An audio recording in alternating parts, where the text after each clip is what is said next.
আল্লাহ তাআলা বলছেন ইন্নাকা মাইয়াতুন ওয়া ইন্নাহুম মাইয়াতুন। হে নবী, আপনি মরবেন, সবাই মারা যাবে, কেউ থাকবে না। আল্লাহ তাআলা বলছেন কুল্লু নাফসুন যায়িকাতুল মাউত। যত মানুষ, যত প্রাণী জন্ম নিয়েছে এই পৃথিবীতে, সবাইকে অবশ্যই অবশ্যই মৃত্যুর স্বাদ গ্রহণ করতে হবে। সবাই মরবে, আপনি মরবেন, সবাই মারা যাবে, কিন্তু মৃত্যুর জন্য তিনটা শর্ত লাগে। মৃত্যুর জন্য তিনটা শর্ত, তিনটি শর্ত যতক্ষণ পর্যন্ত না পূরণ হবে, কারো ভেতর থেকে রূহ বেরোবে না, বেরোবে না, বেরোবে। তিনটি শর্ত পূরণ হবে, তারপরে সে মারা যাবে। তিনটি শর্ত হচ্ছে, একটি হচ্ছে, প্রথম হচ্ছে আপনার মৃত্যুর জন্য স্থান হতে হবে। স্থান যখন আসবে তখন আপনার মৃত্যু হবে। স্থানটা হওয়ার জন্য প্রথমে সময়, স্থান, তারপরে আল্লাহর হুকুম। এই তিনটা জিনিস যখন মিলে যাবে, মৃত্যুর ফেরেশতা আপনার মাথার কাছে এসে দাঁড়াবে, মালাকুল মউত। এর আগে কেউ মালাকুল মউত দেখবে না। মৃত্যুর ফেরেশতা যখন সময় হবে, আল্লাহ তাআলা কোরআনে বলছেন, মৃত্যুর সময়টা যখন এসে যাবে, আল্লাহ তাআলা বলছেন ফাইদা জা আজালুহুম লা ইস্তাখিরুনা সাআতান ওয়া লা ইস্তাকদিমুন। আল্লাহু আকবার। মৃত্যুর সময়টা যখন এসে যাবে, এক সেকেন্ড তো সামনে যাবে না, এক সেকেন্ড তো পিছনে যাবে না। ঠিক সাআতুন শব্দের অর্থ হচ্ছে, রব্বি কারীম বলছে, রব্বি কারীমের ভাষায় সাআতুন মানে হচ্ছে ঘড়ির কাঁটা। ঠিক রাত 12টার সময় আমি কুদরত ইবনে আব্দুল্লাহর মৃত্যু হওয়ার কথা, ঠিক রাত 12টার সময় আমার মৃত্যু হবে। লা ইস্তাখিরুনা সাআতান ওয়া লা ইস্তাকদিমুন। এক চুলো সামনেও যাবে না, পিছনে যাবে না, যখন সময়টা চলে আসে। স্থানটা হতে হবে, স্থানটা এমন হতে হবে, আপনার রব্বে কারীমের রাসূল বলছেন, ইযা কাদাল্লাহ লিআবদি আইয়ামুতা বিআরদি জাআলাল্লাহু হাজাতান জাআলাল্লাহু ইলাইহা হাজা।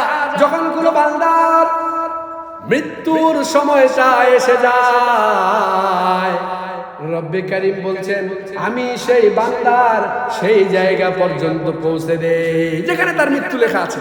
রাসূল বলছেন, যখন মৃত্যুর সময় হয়ে যায়, ইলাইহি হাজাতান, তখন আল্লাহ তাআলা তাকে সেই পর্যন্ত পৌঁছে দেয়। মানুষেরা দেখেন না, সমস্ত অর্থ সম্পদ বন্ধক রেখে মালয়েশিয়া গেছে কাজ করতে, শ্রমিক মালয়েশিয়া কাজ করতে গেছে, ঠিক 1 মাস 1.5 মাস পরে গার্মেন্টস ফ্যাক্টরিতে আগুন লেগে মারা গেছে। লোকেরা বলছে সব সম্পদ শেষ করে দিয়ে চলে গেল। কেন সে গেল? ওখানে না গেলে তো মরতো না। রব্বে কারীমের রাসূলের কথা অনুযায়ী, যখন কোন বান্দার মৃত্যুর সময়টা, যেখানে মৃত্যুর জায়গাটা যেখানে নির্ধারণ করা হবে, সেখানে রব্বে কারীম তাকে পৌঁছায়া দেবে। সে সেখানে পৌঁছে গেছে, যেভাবেই হোক সে সেখানে পৌঁছে গেছে। আল্লাহ তাআলা বলছেন, ইন্নাল্লাহ ইনদাহু ইলমুস সাআ। আল্লাহর কাছে কিয়ামতের জ্ঞান আছে। ইনাজিলুল গায়সা ওয়া ইয়ালামু মা ফিল আরহাম ওয়া মা তাদরি নাফসুন মাযা তাকসিবু গাদা ওয়া মা তাদরি নাফসুন বিআইয়ি আরদি তামুত। আল্লাহ তাআলা বলছেন, 4টা জিনিস আমি জানি। ইনাজিলুল গায়সা ওয়া ইয়ালামু মা ফিল আরহাম। কখন বৃষ্টি হবে আমি রব জানি, আর কেউ জানে না। কখন বৃষ্টি হবে এটা আল্লাহ ভালো জানে। কখন বৃষ্টি হবে? আগামী বছর, আজকে জুলাই মাসের 11 তারিখ, আগামী বছর জুলাই মাসের 11 তারিখ কার মৃত্যু হবে, কে বাঁচবে, আগামী বছর 11 তারিখ বৃষ্টি হবে কিনা আমি কি কেউ বলতে পারি? আজকে বিজ্ঞানের যুগে হয়তো অনেকে বলতে পারে যে 2 দিন পরে বৃষ্টি হতে পারে, 5 দিন পরে, কিন্তু আগামী বছর কি হবে কেউ জানে না। এবং মায়ের গর্ভে ইউনাজিল গায়সা ইয়ালামু মা ফিল আরহাম, মায়ের গর্ভে কি আছে। এখন বিজ্ঞান অনেকটা বলতে পারে যে সন্তান ছেলে না মেয়ে, কিন্তু বিজ্ঞান কি কখনো বলতে পারে যে এই সন্তান কি সুস্থ হবে, বোবা হবে, অসুস্থ হবে, অন্ধ হবে, বোবা হবে, পাগল হবে? বিজ্ঞান সেটা বলতে পারে না। রব বলে আমি বলতে পারি। আবার বলছেন, ওমা তাদরি নাফসুম মাযা তাকসিব গাদা। আগামীকাল কে কি অর্জন করবে কেউ জানে না। কেউ জানে না আগামীকাল কি হবে। আজকে যারা বেঁচে আছে এর ভিতর আগামীকালকে কিছু কিছু লোক মারা যাবে। সে কি জানতো যে আগামীকাল মারা যাবো? অমুক জায়গায় গিয়ে ঢাকা শহরের ফার্মগেট, নোয়াখালীর, গুলিস্তানের গাবতলীতে রোড অ্যাক্সিডেন্টে আমি মারা যাবো, তাহলে সে সেখানে যেত না। রব্বে কারীম এই জন্য বলছে ওমা তাদরি নাফসুন বিআইয়ি আরদি তামুত। সর্বশেষ আয়াতের শেষ অংশে আল্লাহ বলছেন ওয়ামা তাদরি নাফসুন বিআইয়ি আরদি তামুত। কোন ভূমিতে তোমার মৃত্যু হবে একমাত্র রব্বুল আলামিন ছাড়া আর কেউ জানে না। একমাত্র আল্লাহ তাআলাই জানেন কোন ভূমিতে তোমার মৃত্যু হবে। দুইটা গেল, একটা হচ্ছে স্থান এবং সময়। যখন স্থান এবং সময় মিলে যাবে তখন একটা জিনিস লাগে, না হলে কিন্তু মৃত্যু তোমার কাছে আসবে না। যখন স্থান এবং সময় মিলে যাবে, রব্বি কারীম বলছেন ইয়াসআলুনাকা আনির রূহ কুলির রূহু মিন আমরি রাব্বি। এই যে রূহটা বেরিয়ে যাবে যখন ইয়াসআলুনাকা আনির রূহ, রাসূল করিম সাল্লাল্লাহু আলাইহি ওয়াসাল্লাম একবার হেঁটে যাচ্ছেন, আব্দুল্লাহ ইবনে মাসউদ রাদিয়াল্লাহু তাআলা হাদিসটি বর্ণনা করছেন। এক ইহুদি এসে জিজ্ঞাসা করছে ইয়া রাসূলুল্লাহ, হে মুহাম্মদ, রূহ কি? রাসূল সাল্লাল্লাহু চুপ করে থাকলেন। রূহ কি? চুপচাপ থাকলেন। আসলে রূহ কি জিনিস? আল্লাহ রাসূল আল্লাহর আদেশ ছাড়া কোনো কথা বলেন না, চুপ করে থাকলেন।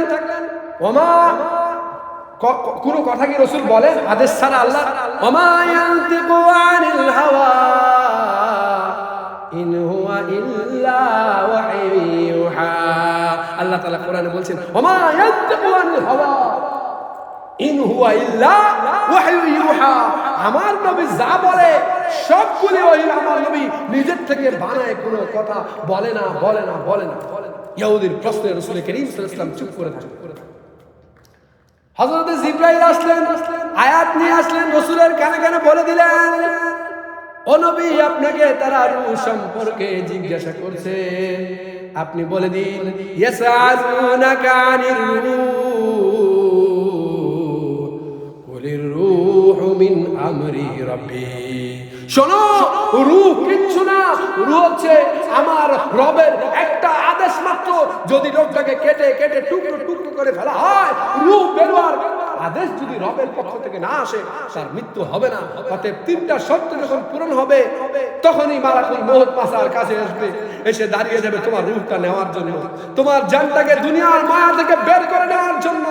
রব্বে কারীমের কাছে চাও আল্লাহ, যখন মালাকুল মউত আমার কাছে যখন আসবে, ঈমানের সাথে তুমি আমার মৃত্যু দিও, ঈমানের সাথে তুমি আমার মৃত্যু দিও। আল্লাহ তাআলা আমাদের এই তিনটা সময় আসার পূর্বে আমাদেরকে সচেতন হওয়ার তৌফিক দান করুন, জীবনকে বোঝার তৌফিক দান করুন।